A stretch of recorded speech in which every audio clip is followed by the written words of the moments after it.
Yo, what's poppin', chicos y chicas? It's your boy, the Anime Ambu here, coming back at you with part 6 of What If Naruto Was Like Minato.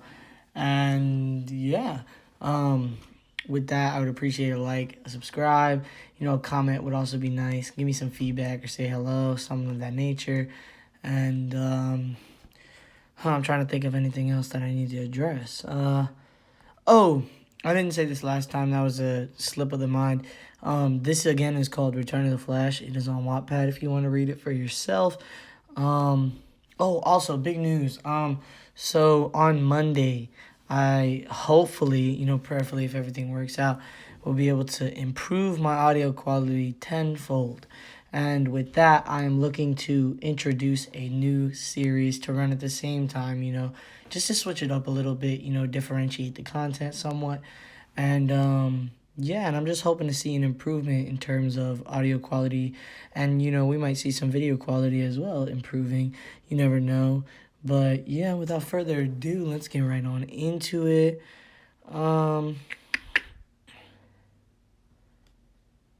Oh, sorry. There's an author's note. Um, Here, I'll just read it because, I can. It says, all right, time to address the problems. Kipley. I don't know if you were being sarcastic or not. Zob. Just, I admit I was fast a bit too much. Naruto's Funjutsu was fast, but I needed that for the next chapter. As if I had an eidetic memory in addition to shadow clones, I would abuse it like that as well. Also, I haven't exactly said that Naruto mastered his taijutsu. As for elemental training, come on, Naruto mastered wind in less than a month with shadow clones.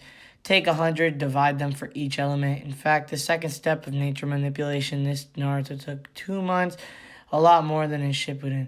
I never introduced any ninjutsu as well. As for you calling OP, if anybody deserves to be called that, is Kashi Hatake. At 5 years of age, he was in the academy, becoming a Chunin at 6. He knew earth manipulation even before then, the academy. How do you explain that? Also, this story isn't about Anko and Naruto. It is about Naruto and Tamari. That's in addressing the ship for the show, who will come later. As for his chakra abilities, there will be no drawbacks, but I will try my best to explain how it came to be down the line. I also apologize if I sounded rude, but I am a bit blunt. Now onto the story. Okay. Sorry. There was another little thing. So there's a time skip. So it is a time skip 6 years. That is actually a pretty sizable time skip, but I digress. Let's continue. A lone figure was standing on top of the gates of Konoha. He was tall for his age, standing at 5 feet. He was wearing a white and black half-sleeves jacket with 2 orange stripes on the sleeves, connected to the one going along his zip, which stopped at his chest. His high collar standing up. There was a blue lightning symbol on his back and a black stripe. He wore a full sleeves black shirt underneath the jacket with 2 bands, one on his wrists and the other just beneath his elbows. He wore dark blue Anbu pants with orange stripes on the sides, going all the way to his ankles. Wait, isn't that counterproductive to have orange on the sides? Okay. You know what? It's not my place to critique. He wore simple blue shoes with white soles. Think of the pants like Sasuke's in Road to Ninja, but instead of sandals, shoes. On his right thigh, he wore a holster held with white tape and a standard shinobi pouch tucked in at the back of his pants on the left side. His bright, spiky blonde hair tied in a messy ponytail. This was Naruto Uzumaki, and today was the day of his graduation exam. As he stood on top of the gate, he reflected on what he had gone through in the 6 years of academy. Just a few days into the academy told him that he was going to receive the short end of every stick. Even though he had no need to learn the academy taijutsu style, he could tell the stances taught to him were all wrong, but he gave no indication that he knew this. Theory lessons were roughly the same. The teachers taught the different concepts in the class, but never answered any of his doubts. Instead, they tried to sabotage his answers as much as they could. Not that they could do that. Being a genius had its perks. On the bright side, he made a lot of new friends that he could actually count on. Hinata Hyuga of the Hyuga clan was the first friend he made. He could tell she was an incredibly shy girl who had confidence issues, but a very warm person to befriend. She spoke in the language of stutters, which for some reason seemed to intensify around him. Okay. Her face also turned very red whenever he spoke to her, and she fainted most of the time, which is why he let her do most of the talking. She became his friend after he saved her from bullies. Choji Akamichi of the Akamichi clan was a chubby boy who always seemed to have some snack in his hand. Choji had a very big heart once he got to know him through a shared lunch. He was a very caring person, very kind and strong, but he also suffered from a lack of confidence. He was also very sensitive about his weight, angered very quickly if someone called him fat. Nonetheless, Naruto considered him a dear friend. Next is Shikamaru Nara of the Nara clan, who was Choji's best friend. Because he was the first one to look past weight and find who Choji truly was, he was also incredibly lazy, his catchphrase being troublesome. Along with that, he was probably the most intelligent person Naruto had met. He didn't know Shikamaru's exact IQ, but he knew his lazy friend was high up in that department, even more so than Naruto. Shikamaru was a true genius at shogi, which is where his weakness also lied. He spent most of his time cloud gazing or playing shogi to sharpen something which was already sharp. He was the epitome of lazy. But Shikamaru and Choji were Naruto's closest friends. They even took part in the occasional prank that Naruto played. They even enjoyed the punishments they got after testing their teachers Umino's patience. I think that's how it is. Every moment he spent with them, a strong desire to protect them pulsed in his heart. Kiba Inuzuka of the Inuzuka clan was more of an annoyance that grated on his nerves. He was short-tempered and impulsive, which did not help him at all. He was also headstrong, which was probably the reason he got very easily angered in his spars and made mistakes. He always carried his Ninken, Akamaru, with him at all times. Akamaru was a small puppy who fit in Kiba's jacket. He always responded to Kiba's nonsense and was always on his side. He held a one-sided rivalry with Naruto and Sasuke. Shino Aburame of the Aburame clan was a calm, collected, and a mysterious person, a stark contrast to Kiba's personality. He rarely smiled and almost gave no emotion away while speaking. He was always on the side of logic, always having some sort of explanation to his answers. It always drove Kiba nuts when Shino started to preach logic to him. Naruto made friends with him because Shino was also treated like an outcast because he has his ability to control insects. Naruto can empathize with him. He sometimes sat with Shino just so he can enjoy the silence. Ino Yamanaka from the Yamanaka clan was a very loud, outspoken girl and a very devout fangirl of Sasuke Uchiha. She was also very proud of her appearance, eating less so she could appear more attractive for her Sasuke-kun. She was a very kind-hearted person at heart, but that side of her was rarely seen by Naruto. She also loved gossip. What's that? What is that? Sorry, there was something behind me. She also loved gossip and had made her goal to ensure that nothing stayed secret from her. Not someone he trusted right now, but was sure he would later. Sakura Haruno was a civilian girl, who was a rival of Ino's for Sasuke's attention. She was highly self-conscious about her large forehead, which was hid behind pink bangs. She only had eyes for Sasuke and often tried to ask him out on dates. Of course, she was always denied, but she tried to immediately hit Naruto after every denial, believing it was his fault. Of course, however, Naruto never allowed her to hit him, but simply avoided her. There were times, though, when he suspected she had split personality disorder. He did not trust her at all. Smart man. These people were the only ones who were worth acknowledging. The rest of them simply treated him as the rest of the village did. But there was one person who was closest to Naruto's heart out of all of them. Iruka Umino was his class instructor. He at first thought Iruka was just like the others, but somewhere down the line when Iruka scolded him for one of his pranks, he was surprised that he cared for him enough to scold him. He then started treating Naruto for who he was instead of what he contained. He occasionally took Naruto to Ichiraku Ramen. No, I lost my spot. Okay, to eat his favorite dish, and was very kind to him.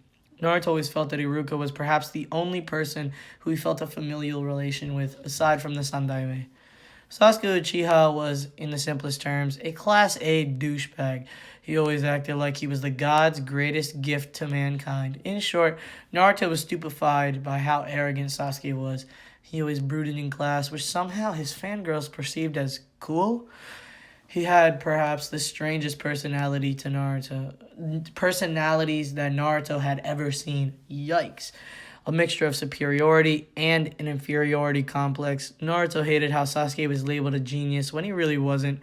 Genius was what Naruto would call the Yondaime Hokage, the Nidaime Hokage, Kakashi Hatake, and Itachi Uchiha, not Sasuke. Sasuke always evaluated new people that he met. If they were weaker than him, he would arrogantly disregard them. Feeling they would hold him back. If they were stronger, he would relentlessly try to surpass them, believing he should be their equal, if not stronger. This infuriated Naruto the most. He hated how Sasuke believed that he should have no equals. He knew how Sasuke's clan was massacred in a single night by the prodigy of the Uchiha clan, Itachi. No one knew why he had done it, but it had left Sasuke deeply scarred. Naruto tried to befriend him at first, thinking the lone boy could use a friend. Instead, he was rudely rejected and outright insulted. Sasuke had said that he had no wish to befriend the class clown, who was also the dead last. Oh, so they're keeping up this facade of dead last. I didn't know that. Since then, Naruto simply stopped interacting with him outside spars where he forced himself to lose every time. He did not want to reveal all his cards just yet. But on the inside, he had a desire to be acknowledged by him. His training had gone very well in the last 6 years. He had finished his taijutsu training in 1.5 years, with 6 additional months of self-training. After that, Anko had proudly declared him to be a master of the snake-style taijutsu, not taijutsu. Yikes. After getting stalemated in a spar with him, it was after this he started creating his own style, using the snake style as foundation. His own imagination was very useful in creating moves, blocks, strikes that were completely unique to his style. After he had mastered the snake style, he had started to work on his speed with the help of shadow clones. Had drawn resistance seals on his body. It was a bit weird at first, but quickly he got accustomed to it. Currently, he was on the 12th level of the resistance seals. He could have already started using the training simulation, but he felt the time was not right. So he held off until he became a genin, preferring to spar with Anko. Her help was invaluable. I don't know if this changes anything, but let me check real quick. Just for the sake of, hypothetically, just in case turning the brightness up changes something, I want to do that. Just in case. I don't know if it will, but sorry, I got a little sidetracked. I said it was dark. I digress. Where are we going? Okay. After he had mastered the snake style, he had started to work on his speed. With the help of shadow clones, he had drawn resistance. Okay, that's reading again. Okay, there we go. Her help was invaluable in creating his new style, which was very unpredictable, exactly how he wanted it to be. His style had an attack stance, but he preferred to let his opponents attack him first. He had incorporated his danger sense into his style, making it even more efficient. His style was a combination of linear and unpredictability. He would attack whenever he saw the opening and attack however he could. He had based his style so he did not have any restrictions or limitations. In short, he had successfully created and mastered his own fighting style in 5 years, just like his father said. It was as aggressive as fire, as sharp as wind, as fast as lightning, as strong as earth, and as fluid as water, and as unpredictable as the nature. The perfect fighting style. He decided to name it the Elemental Fist. Pretty badass, which is part of the story. Okay. His sensory ability had been perfected over the course of 6 years. He had help from his Gigi, who sensei, the Nidaime. Oh, Lord. Give me a sec. I just yawned for some reason. He had help from his Gigi, who sensei, the Nidaime, was said to be the greatest censor of all time. He had graciously allowed him to study his sensei scrolls on sensing. The more Naruto read, the more he was convinced that the Nidaime was a genius of his father's caliber. He had developed his own sensing techniques, which Naruto had eagerly learned. Naruto could accurately sense chakra to the point that he could identify nature affinities if he concentrated hard enough. That's OP. His ninjutsu had progressed far as well. His chakra control and reserves only increased over time.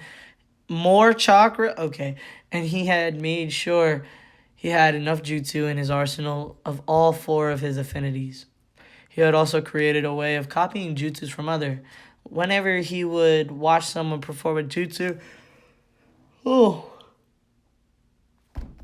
Why? Why am I struggling to stay awake? Where am I? Oh my gosh. Okay. I'm so sorry for the inconvenience, but like, for some reason, I'm not gonna ramble, I digress.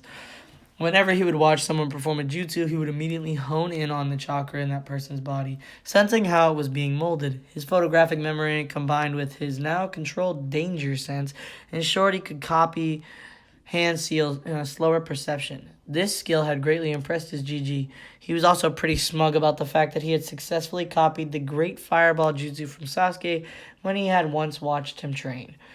Also, he literally begged the Sun Daime to let him study from the Nidaime's library. Considering that he had 4 affinities that could rival Tobirama's water affinity, and the former Hokage literally had a huge library that was full of jutsus of all nature transformations, Sarutobi was outraged at the request, but Naruto had reasoned that his ability to make use of them. Besides, the Nidaime had no use for them now since he was dead. Sarutobi had reluctantly allowed him to study from the library, but made him swear that he won't tell anyone. Wait, I can't go now. Oh my gosh, again. Sorry. The fact that he was a sailmaster had helped him study and understand the Hiraishin scroll his father had left him. He had to admit that it was incredibly complex. From what he understood, it was a part of the rarely studied field of space-time. It was a perfect combination of ninjutsu and fuinjutsu. His father had left him an astounding amount of chakra theory for him to recreate the jutsu. In summary, it was using fuinjutsu to create a temporary tear in space-time, traveling through it and appearing on the other end near instantly. It relied on the principle of teleportation. Once you entered the tear of space-time, your body is dispersed into millions of particles of chakra that reassembled just before you exited the space-time. Naruto's challenge was in recreating the Jutsu Shiki, seal formula. His father's famous kunai had only 5 kanji on it that he used very successfully. The scroll was enormous. Even with his father's improved notes, he had to shorten it, just like his father did, into 5 or 6 kanji. At first, he had made the mistake of using his father's formula imprinted on a kunai, the difference being that instead of his father's chakra, it was his. It even sort of worked, but he slowly discovered the problem in that method. It was taking him too long to sense the kunai. He was wasting chakra as well. He then reread every Hiraishin formula was unique to its user.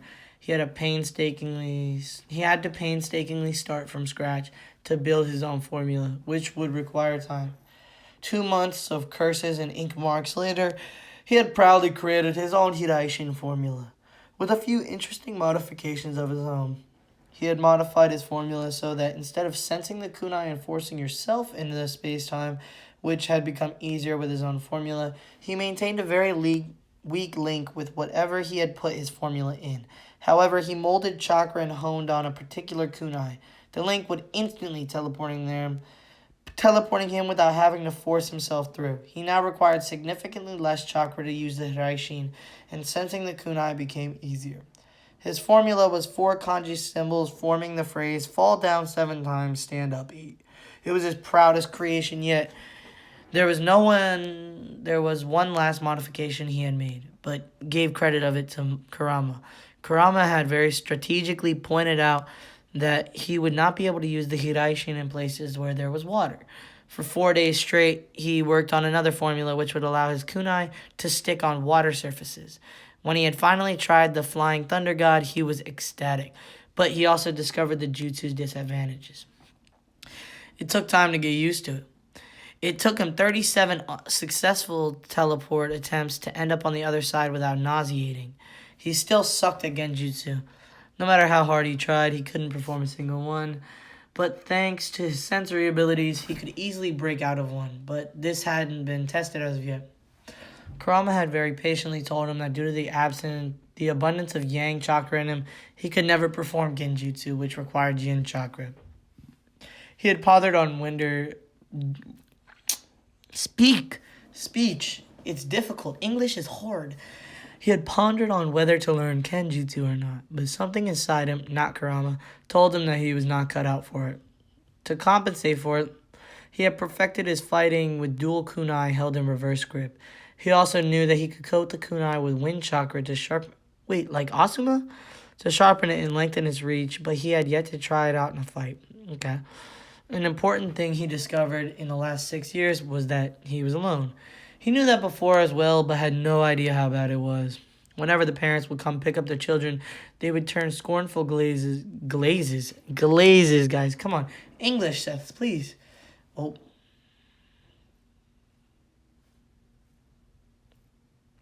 Fuck it.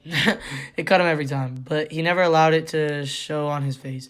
He simply covered with a bored, indifferent look. He had developed a technique of his own after learning the Shunsui no Jutsu just for battle purposes. The Shunsui simply took too much time for his taste. He did not want to become too reliant on the Hiraishin. Therefore, he created the Shunpo, the flash step. He would focus his chakra in his legs and would vanish in a sudden burst of speed. He created this for short distance purposes. He was probably at low tuning to mid tuning speeds, counting with the resistance he was on. He also had his IQ tested by GG. With an IQ of 177, he was one of the rare geniuses that came once in a generation. He was in a league with the Yondaime, the Nidaime, and Itachi Uchiha. As he stood upon the gates reminiscing, a sudden noise caught his attention. He smirked. That's right, all the alarms will be sounded now, waking them up from their precious sleep. It was his final prank before he became an official ninja. All the civilian council members had been pranked by him. He had set off a timed release stink bomb in each of the houses, courtesy of Ninjutsu. He knew the blame would come onto him, but he made sure nothing connected him to the crime. He also knew that the Anbu would be searching for him due to his prankster reputation. Normally, he would proudly take credit for his work, but since it was the important people this time, he made sure to have an alibi, which was the academy. He had specifically set them off 5 minutes before the first bell rang, 10 minutes before which he was already in class, usually. He easily sensed the jutsu shiki he had imprinted on the tree outside the academy and silently vanished in a tiny blue flash. Okay, so it's blue. It's blue, not the yellow flash, the blue flash. Appearing on the tree, he closed his eyes as if to search for something. The next moment, the air around him shimmered a little. Naruto then puffed into smoke, signifying that he had perfectly substituted with the shadow clone that was sitting in the class. The class was, as usual, very noisy and chaotic. Thankfully, his shadow clone was sitting on the last bench, which meant he did not draw unnecessary attention. As the memory of the clone came to him, he blinked and then scoffed at the stupidity of people. Did they really think I would keep wearing that orange jumpsuit? The shadow clone had received stares from the people in his change of clothes. Sakura had yelled at him not to act cool, but he ignored it easily, as was his habit. The clock struck 8, and Iruka entered the classroom, followed by Mizuki-sensei. Naruto hated him. Mizuki always tried to fail Naruto in all the tests by casting genjutsu on them, making them appear tougher. But Naruto paid no mind and continued writing the wrong answers to maintain his facade as dead last. He gave no indication that he knew of Mizuki's pathetic ways to fail him. Finally, the class settled down and Mizuki handed out the papers. As he gave it to Naruto, a very ugly sneer appeared on his face, kind of like a sick smile. Naruto looked at the paper and back to Mizuki, who seemed to glow with triumphance. Naruto sent an, "Are you kidding me?"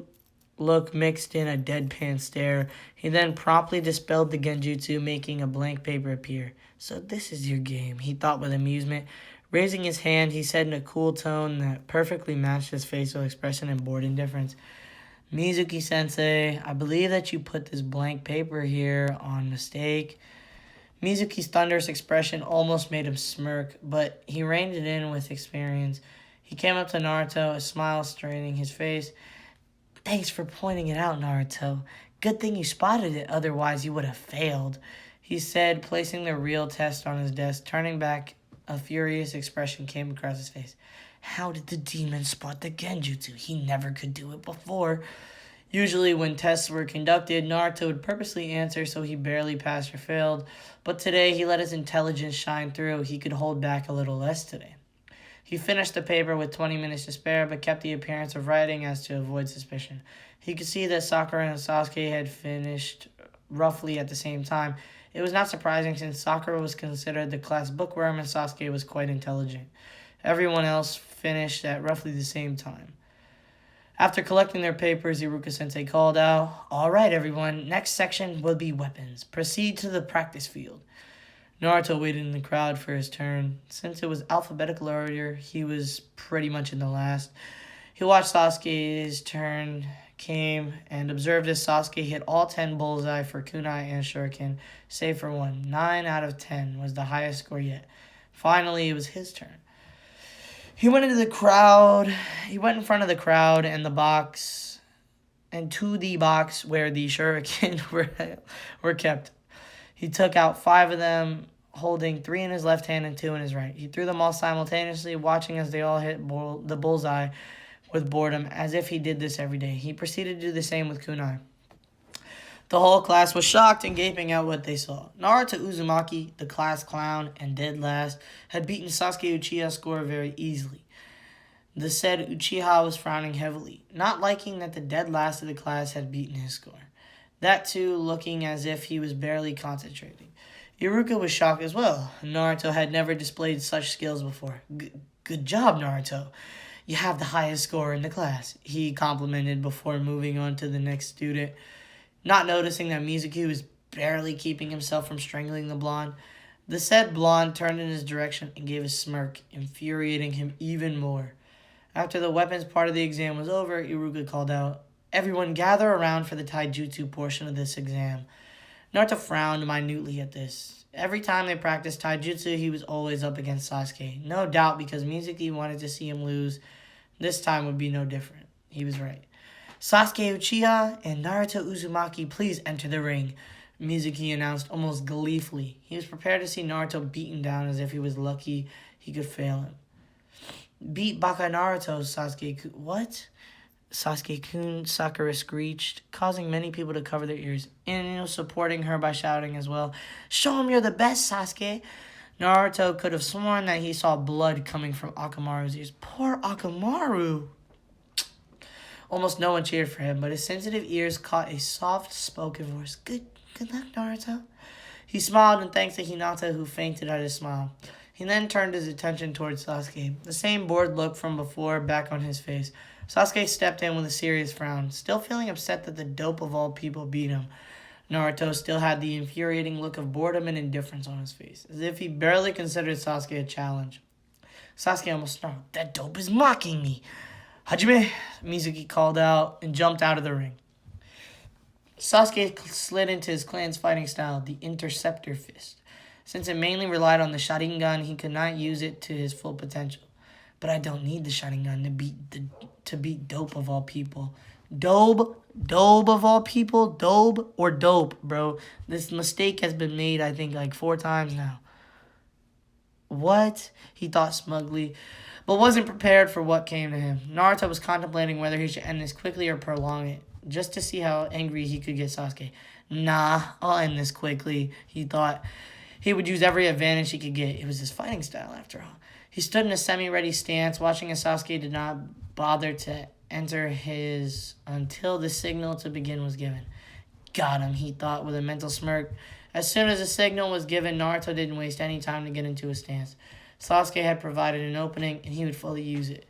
He used the speed he had built up over all the years to get into Sasuke's guard in an instant.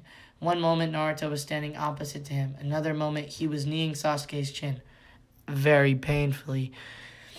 The force of the blow was such that Sasuke was thrown right out of the ring. Even though he recovered midair and was able to soften his blow, a furious expression was on his face. Kurama was heartily laughing inside his mind, pleased to see Sasuke get his ass handed to him. The class was silent for a moment. Naruto had beaten Sasuke a second time. That's 2 in just 1 move. Then came the accusations. "Naruto cheated, Iruka. There's no way Baka Naruto can beat Sasuke. He cheated, Iruka-sensei." Iruka was getting fed up with how the fangirls were shouting ridiculous and useless... baseless? Useless accusations. He could see what Naruto had used was pure speed and nothing else. "Shut up.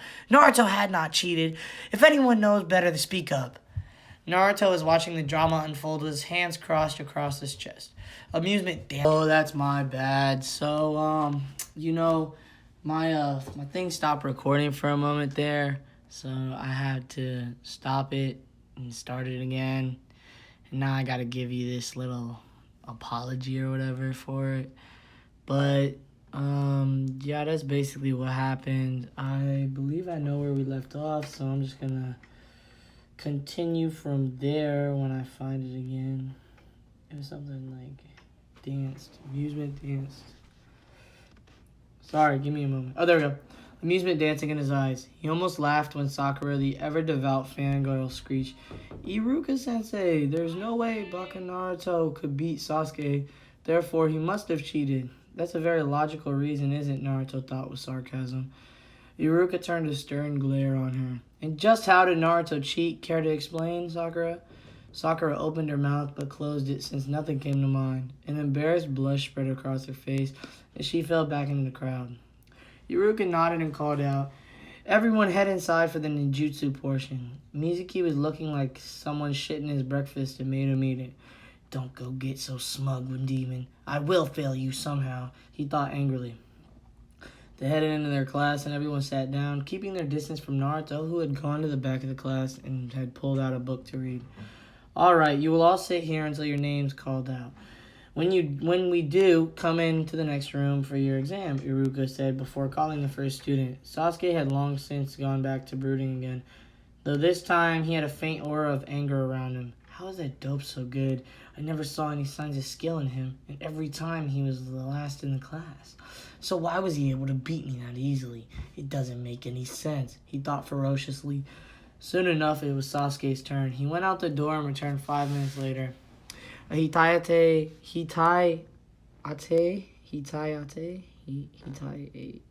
I don't know, on his head, basically a ninja headband like the one in the picture. Obviously, hitai on his head. He smirked in the direction of Naruto, but gritted his teeth when he saw Naruto wasn't even paying attention to his surroundings. He was too engrossed in his book. This book is very interesting, he thought, as he read the tips and tricks of Fuinjutsu written by his parents.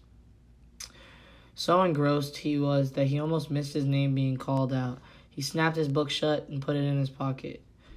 He then proceeded into the next room. Iruka and Mizuki were sitting on chairs, a desk in front of them. Mizuki watched with barely hidden glee. "Today you will fail, demon." "All right, Naruto, perform the Henge no Jutsu," Iruka instructed, and Naruto nodded and performed the ram seal. A puff of smoke later, and the Yondaime Hokage was standing in front of them. Iruka smiled. Naruto was full of surprises today. "Very good, Naruto. Now perform the Kiwarimi no Jutsu." Kiwarimi? Something like that. Naruto nodded, and a second later, Mizuki was sitting on the ground, wondering how he came there. A second later, he turned furious eyes onto Naruto, who was looking a little too innocent. "I'm sorry, Sensei. Are you okay?" he asked with fake concern in his voice. Mizuki got up and brushed himself. Wait, ¿dónde? And brushed himself. Where? Oh, there we go. "I'm okay, Naruto. Don't worry," he said with gritted teeth. Iruka nodded approvingly. "Excellent, Naruto. You performed it without smoke and without seals, too. You get extra points for that." He looked up for the paper and said, "Lastly, perform the Bunshin no Jutsu." There was some fear in his voice. Naruto could never perform it perfectly. But Naruto surprised them yet again, holding up the half-ram seal.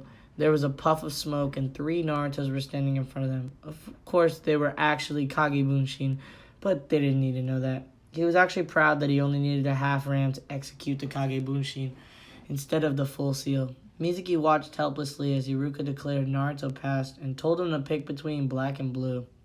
Naruto picked the blue hitayate and asked if Iruka could tie it beneath his left jacket sleeve. Walking out of the room, he saw the class was giving him the same gaping look again. Annoyance passed on his face. "What are you looking at?" Kiba pointed an accusing finger at him, a shocked look on his face. "You got a hitayate." Naruto simply gave him a deadpan stare, slowly clapping. He sarcastically drawled, "Well done, Kiba. You now have a firm grasp of the obvious." Snickers erupted in the classroom, and Naruto made Kiba feel stupid with a single statement. Kiba prepared to pounce on Naruto when Iruka entered the classroom. "Everyone settle down."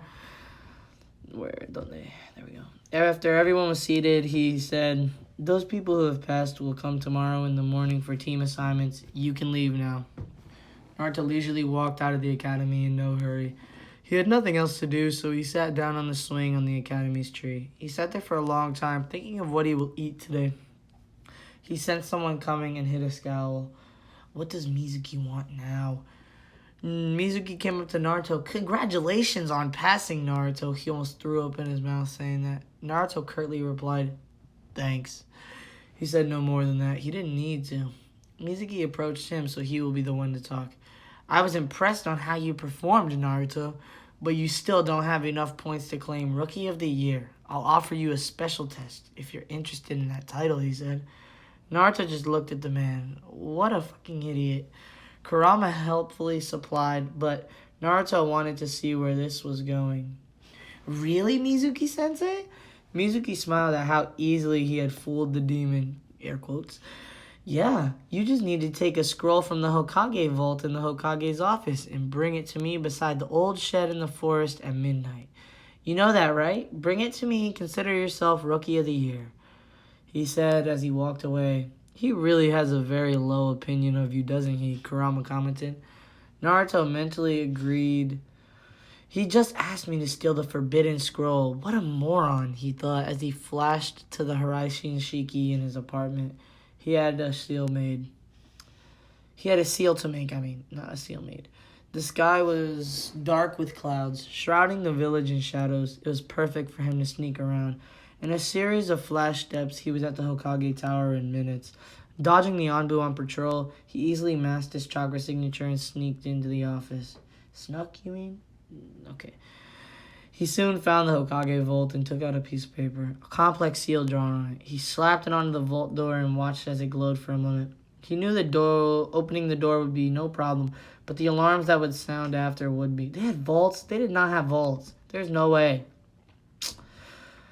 Which is why he created a seal that would suppress the alarms of any seal for roughly 10 minutes, enough for him to complete his task. He took the scroll and slung it around him.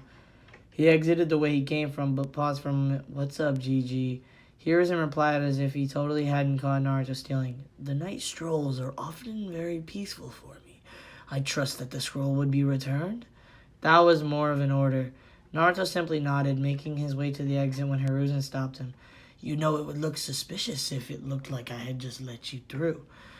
A mischievous grin almost split his face. This was the perfect time to try it. He turned around, not bothering to hide his grin. He put his hands in the ram seal, whispering, Oroke no jutsu? Oroke, I think. Something like that, man. You know, bruh. You know. A puff of smoke revealed a curvaceous and extremely beautiful blonde female clad in birthday clothes. Like, come on. You know what this is. Come on. I feel like I don't have to explain it. Like, we both know what they're referencing there. I digress. I'm just going to continue. Wisps of smoke were covering the important bits. It was the Sandaime's weakness as well as his sweetest dream. A huge amount of blood burst from his nose with such force that he fell backwards unconscious, having a perverted smile on his face. Naruto released the hinge, barely holding himself from laughing out loud. Yosh, Oroke no Jutsu is a success. I think that's how they pronounce it, but alright. He thought in celebration before flash stepping out and into the forest. He arrived with half an hour to spare. Shrugging, he put the scroll on the ground and opened it up, looking for something useful. He found the Kage Bunshin along with its explosive counterpart, Bunshin Dai Bakuha. Bakuha? Bunshin Dai Bakuha, I think. Something like that. Bakuha. Alright, amen. He also found the Gojo Kibaku Fuda, a jutsu created by the Ninaime. It was about self-replicating explosive tags. A wicked grin crossed his face. I'll have so much fun with this one. He also found a very interesting theory on how to change the color of your lightning. A thoughtful look crossed his face and he mused, it would be cool if I can do that. The blue lightning hurts my eyes. Red lightning sounds much better. He always avoided Raiton because it was just too bright for his eyes. So for the next 2 hours, he relentlessly practiced changing the color of his lightning. It was tedious work, but he was able to do it without shadow clones. the end of the 2 hours, he lightly panted, but watched in pride as red currents of lightning danced around his body. I did it! Woo!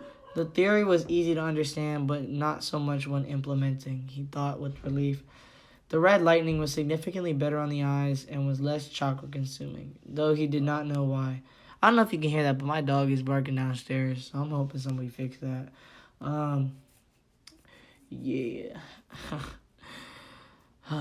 Suddenly, he sensed a familiar chakra and smiled. About time someone came looking for me. A few moments later, Iruka burst out of the bushes, looking around wildly when he spotted Naruto innocently sitting on the ground with the forbidden scroll on his lap. He snapped. Naruto! He began in a strained voice. Just what do you think you're doing?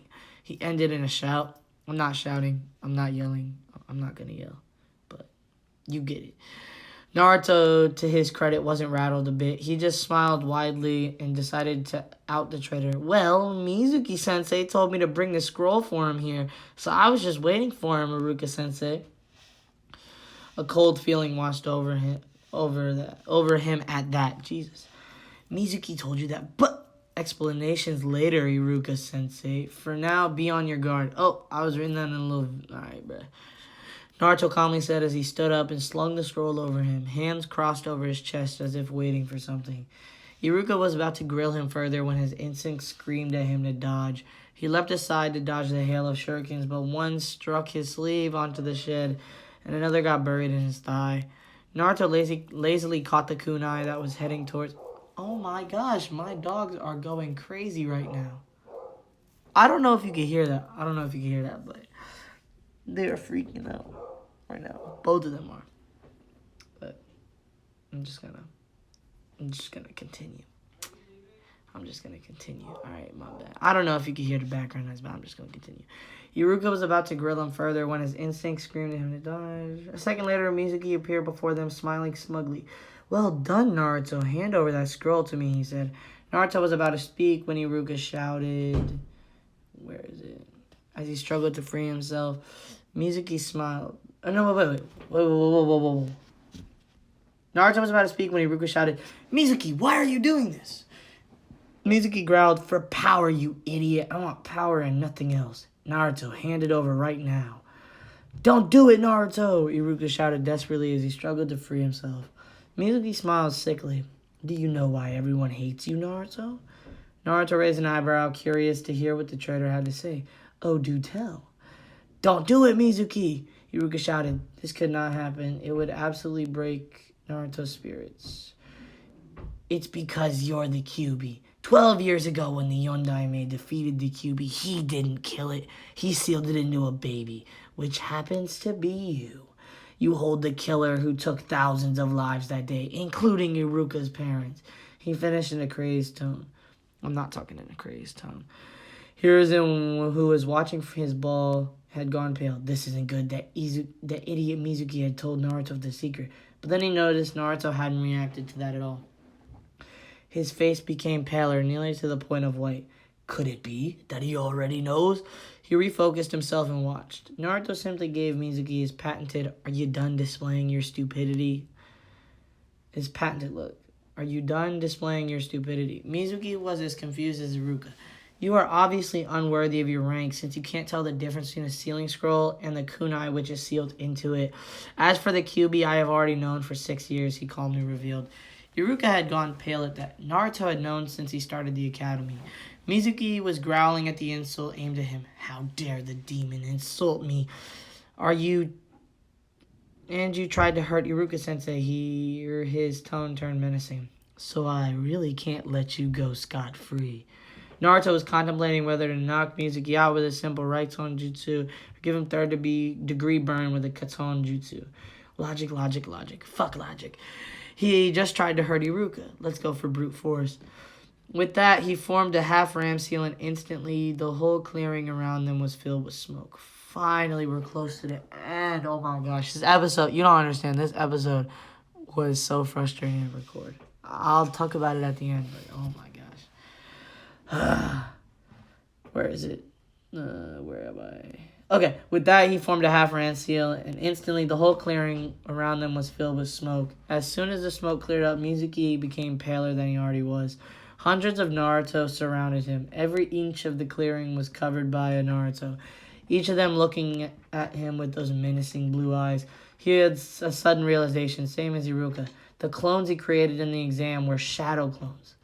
"Let's go!" one of them shouted together. The whole army of Naruto descended upon him. Naruto walked up to Iruka, all the while listening to the sounds of bones cracking and breaking. He dispelled the clones and hit a small wince at the memories. Mizuki was literally a broken man now, in both ways. Naruto knelt down beside Iruka, freeing him easily and helping him up. Iruka, confused expression on his face. "Naruto, you... Yeah, I know about him. We're actually good friends," he revealed nonchalantly. Laughing at the horror on Iruka's face, in a much gentler tone, he said, "Now let's get you to the hospital, Sensei. That thigh wound won't heal itself."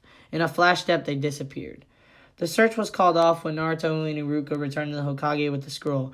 The Hokage commended them for stopping Mizuki from escaping the village with the scroll.